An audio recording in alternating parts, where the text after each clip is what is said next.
Another thing I noticed that I get myself is how much I wanted to live in sin. And what a lot of people I don't think realize on the theistic side about atheists is many of us become atheists in the process of either trying to prove the religion to ourselves or during a faith-building exercise, a long-term one.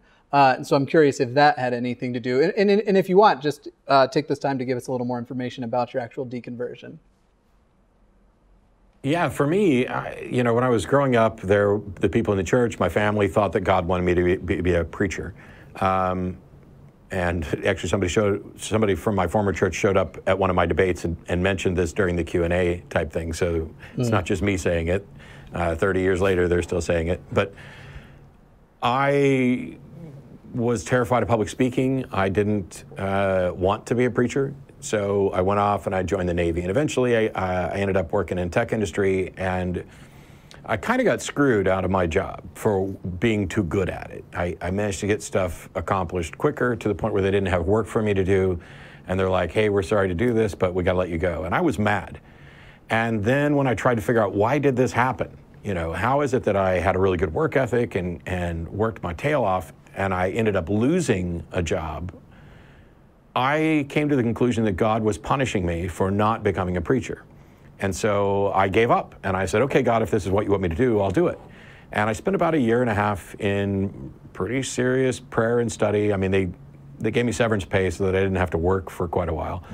And I just kind of, I reread the Bible again. I talked to, my uncle was a medical missionary, and I talked to him about stuff and found my way out. I joke that, you know, at some point I realized I couldn't really believe Christianity, and so I tried to explore other religions, and I started with Buddhism to figure out whether or not I would have the multiple lifetimes required to actually study this, because the subject's too big. You can't become an expert on all these religions.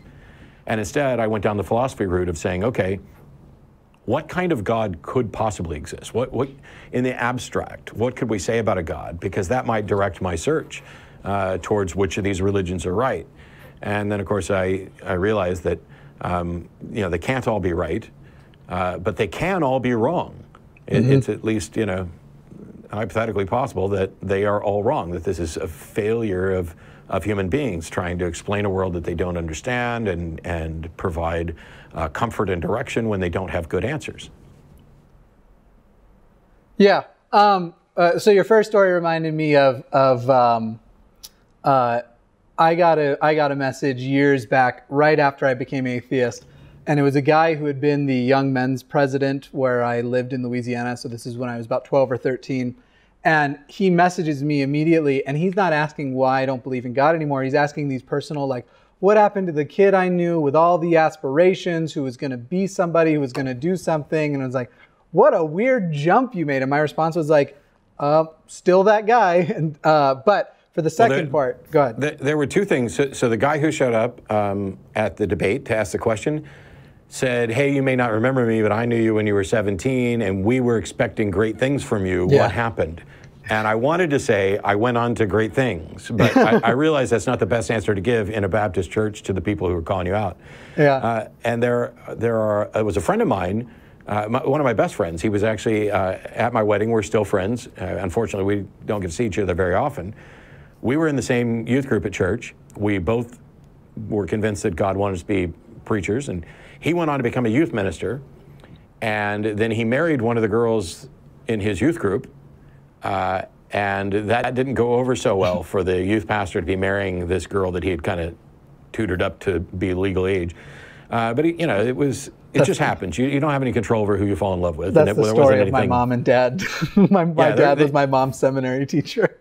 Yeah, there wasn't anything nefarious about it, and I wouldn't speak disparaging him, but their marriage didn't last, and he ended up marrying a woman who was Catholic, and then he became a Catholic.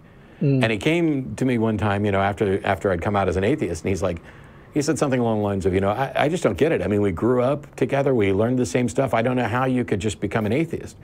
And I was like, I don't know how you could become a Catholic. And he looked at me and he goes, well, I like to drink and they let me drink. And I was like, okay, now I know everything that needs to go into this conversation. I'm an atheist because I took it seriously, and you're a Catholic because you didn't. Yeah.